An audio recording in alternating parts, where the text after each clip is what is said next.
මම හිතන්නේ සෑහෙන ප්‍රමාණයක් ගරු කතානායකතුමා මේ උපස්ථානායකතුමා කාලෙ මිඩංගු වෙලා තියෙනවා. හිතනවා ඉතින් කෙටියෙන් බොහොම කෙටියෙන් මම කාලේ ඊටම මම හිතන්නේ සෑහෙන ප්‍රමාණයක් ගරු කතානායකතුමා මේ උපස්ථානායකතුමා කාලෙ මිඩංගු වෙලා තියෙනවා මේ ප්‍රශ්න සඳහා. කෙටියෙන් අහන්න. ඔබතුමිය ලබා දුන්නු පිළිතුරු වල පරස්පර කරුණු තුනක් තියෙනවා. මම ඒ ටික ඔබතුමියට ඉදිරිපත් කරනවා. දැන් අර විශේෂයෙන්ම ධර්මාචාර්ය විභාගය ගැන ඔබතුමිය පිළිතුරක් දුන්නා. දැන් විභාගයේ තිබ්බේ 2019 5:25. 2020 ඔක්තෝබර් 16 වෙනිදා ප්‍රතිඵල නැතුව ඉන්ටර්විව් කරලා තියෙනවා. එතකොට ප්‍රතිඵල ලබා දීලා තිබෙන්නේ 2024 ඔබතුමිය කියපු ආකාරයට. ඉතින් ඇත්ත වශයෙන්ම එතන බරපතල අක්‍රමිකතාවයක් සිද්ධ වෙලා තිබෙනවා. නැවත නැවතත් විභාග පවත්වන්නට පෙර මේ තියපු විභාගයේ ප්‍රතිඵල අනුව ඒ පත්වීම් ටික ලබා දීමේ ක්‍රමවේදයක් සකස් කරන්නයි කියන එක අපි යෝජනා කරනවා. ඊළඟ කාරණාව මම ඔබතුමීට පෙන්වන්න හදන්නේ විශේෂයෙන්ම සංවර්ධන නිලධාරී ක්ෂේත්‍රයේ 16600ක් ගුරු සංවර්ධන නිලධාරීන් හැටියට කටයුතු කරා. විශේෂයෙන්ම කොවිඩ් කාලේ කොරෝනා කාලේ සහ ඉන් පසුව රට බංකොලොත් වුණු කාලේ අමාරුකම් රැසක් මැද්දේ. ඇත්ත වශයෙන්ම ඔබතුමිය දැනගන්නට ඕන මේ සභාවේ ඉන්න මැති ඇමතිවරුන් ගණනාවක් පොරොන්දු වෙලා තිබෙනවා මේ 16600ට ගුරු සේවයට අන්තර්ග්‍රහණය කරන පොරොන්දුව ඉෂ්ට කරලා තිබෙනවා. ඒ විතරක් නෙවෙයි සමතකරණ තීන්දුවක් තිබෙනවා අධිකරණයේ. ඒ සමතකරණ තීන්දුව තමයි වසර 3ක කාලවකවානුවක් තුළ පෝස්ට් ග්‍රැජුවේට් ඩිප්ලෝමා එක සම්පූර්ණ කිරීමේ කොන්දේසියක් අභ්‍යාසලාභී ගුරුවරුන් හැටියට එතෙක් දෙක ශ්‍රේණියට බඳවා ගැනීමයි. ඉතින් ඇයි ඒ දේ කරන්නට බැරි කියන එක බරපතල ගැටලුවක්. මොකද ගරු ලාල්කාන්ත මැතිතුමාම දන්නවා. ගරු වසන්ත සමරසිංහ මැතිතුමාම දන්නවා. ඒවා පිළිබඳව වීඩියෝ පටක් තියෙනවා. ඒවා මේ රහසිගත දේවල් නෙවෙයි. මට අහන්න ප්‍රශ්න අහන්න අවස්ථාවක්. ඒවා රහසිගත දේවල් නෙවෙයි.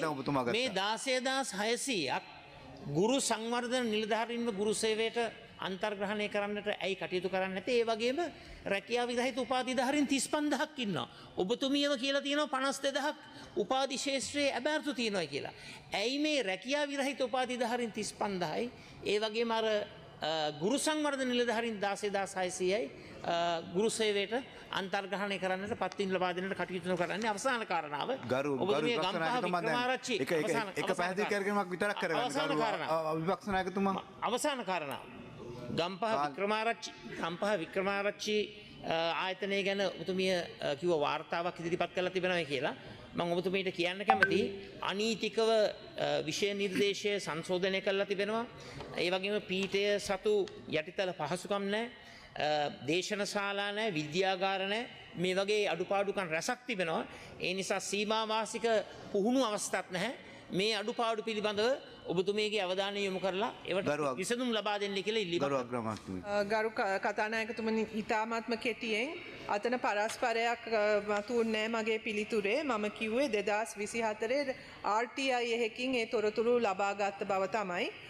සංවර්ධන නිලධාරීන් පිළිබඳ මම හිතන්නේ මේ පාර්ලිමේන්තුව තුළ මම ප්‍රකාශ අවස්ථා ගණනාවක කළා තියෙනවා. ඒ ප්‍රශ්නය පිළිබඳ අපි ඉතාමත්ම අවබෝධයෙන් වැඩ කරන්නේ. නමුත් අධිකරණයේ යන ක්‍රියාමාර්ගවලටත් රාජ්‍ය සේවා කොමිසම් සභාවෙන් අපිට දීලා තියෙන නිර්දේශات අනුව තමයි අපිට මේකට ක්‍රියාත්මක වෙන්න වෙලා තියෙන්නේ. ඔවුන්ට කාලයක් තිස්සේ හිටපු ඇමතිවරුන් කරපු මැදිහත් වීම තුලින් අසාධාරණ සිද්ධ වෙලා තියෙනවා කියන එක අපි සියලු දෙනා කතා කරලා තියෙනවා. ඒ නිසාම තමයි කාලයක් තිස්සේ ඇදි තිබ්බ ප්‍රශ්නයකදී අධිකරණයටත් අපි අපේ අධිකරණ ඇමතිතුමාගේ උපදෙස් ලබාගෙන මැදිහත් වීමේ කල් ගිය නඩු ඉක්තාම දින අපි ලබාගෙන මේ අපි හිතනවා අපිට තව ඉතාමත්ම කිට්ටුවෙන් ඒ අධිකරණ ක්‍රියාවලිය ඉවර කරගෙන මේකට මැදිහත් වෙන්න පුළුවන් වෙයි. හැබැයි අපි මැදිහත් වෙන්නේ නීතිය අනුව ගුරු ව්‍යවස්ථාව අනුව සහ රාජ්‍ය සේවා කොමිසම් සභාවෙන් අපිට දීලා තියෙන නිර්දේශ අනුව. නැවතවතාවක් ගම්පහ වික්‍රමාරච්චි එක පිළිබඳව ඒ වාර්තාව ඉල්ලා සිටියේ මම. ඒ නිසා ඒ වාර්තාව අනුව සහ ඒ නිර්දේශ අනුව ක්‍රියාත්මක කරනවා. ඒකත් අපේ කාලේ සිද්ධ වෙච්ච වැරදි නෙවෙයි. නමුත් ඒක නිවැරදි කරන්න අපි ක්‍රියාමාර්ග ගනිමින් ඉන්නේ.